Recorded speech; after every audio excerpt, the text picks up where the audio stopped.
iPhone 4S review goes live. The iPhone 4S jailbreak seems to be just around the corner, and iTunes Match seems to be closer than ever. All this and more coming up right now.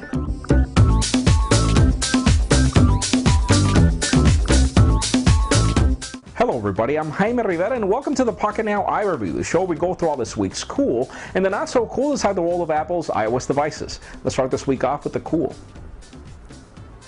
That's right, Brandon's full review of the iPhone 4S is now live, and so far, well, the device scored great on our thoughts and even test.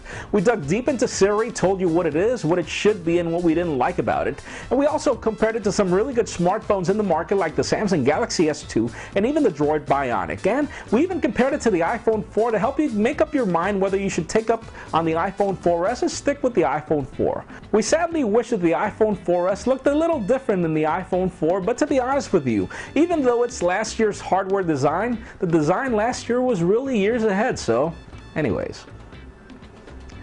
Apple still hasn't given us dates as to when we can expect iTunes Match to become a reality, but so far, we are already getting resets on iTunes Match to developer accounts, and well, Apple seems to be working on it, and hopefully we will be getting it really soon. Remember, iTunes Match is that service that will allow you to legalize your downloaded music for as little as $25 a year, and you can also stream your music to your devices if you choose to stick with a low intro model iPhone 4 for 8 GB or an iPhone 3GS. So it's a really compelling way to stream music to your device as long as it's in your library.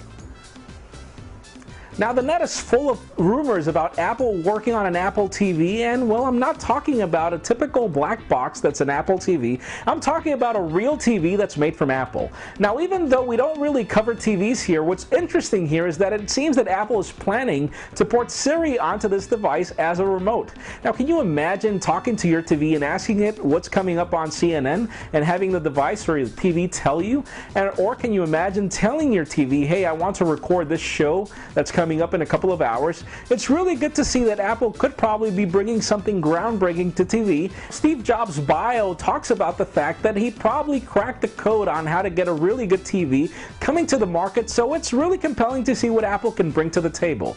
Now, what would be really cool is if I could talk to Siri on the move, on the go, and tell Siri, hey, I want you to record this TV show coming up, and Siri would do it remotely from my iPhone to the TV that's at home. Now, that would be really cool. Now let's talk about jailbreak. So far, no iOS 5 devices reach an untethered jailbreak, and well, obviously no A5 processor device like the iPad 2 or the iPhone 4S has a jailbreak either, neither tethered nor untethered. Now, interesting enough, we ran through some images of an iPhone 4S having a semi-tethered jailbreak. Now, by semi-tethered, what this means is that the dev team figured out a way for you to have a tethered jailbreak on your device, but if your device gets stuck or you have to reset it, well, the device will boot up to your typical iOS 5 UI, and well, you won't have a stuck device bricked waiting for you to connect to your PC. Once you connect to your PC, well, you can just reboot it to your tethered jailbreak status. So really cool to have this coming up, though we still don't have any dates as to when we could expect it. That does it for the cool. Let's continue on with the not so cool.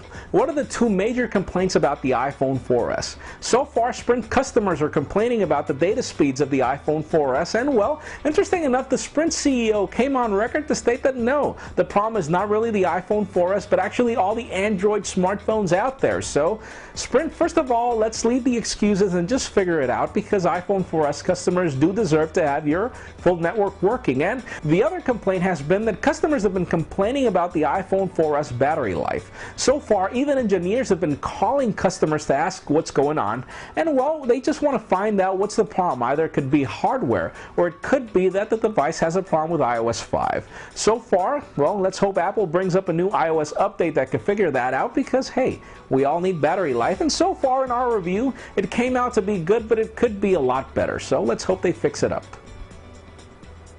That's it for today's show. Thank you very much for watching. I'm Jaime Rivera. Remember to give us a thumbs up if you like what you saw. That's it for now.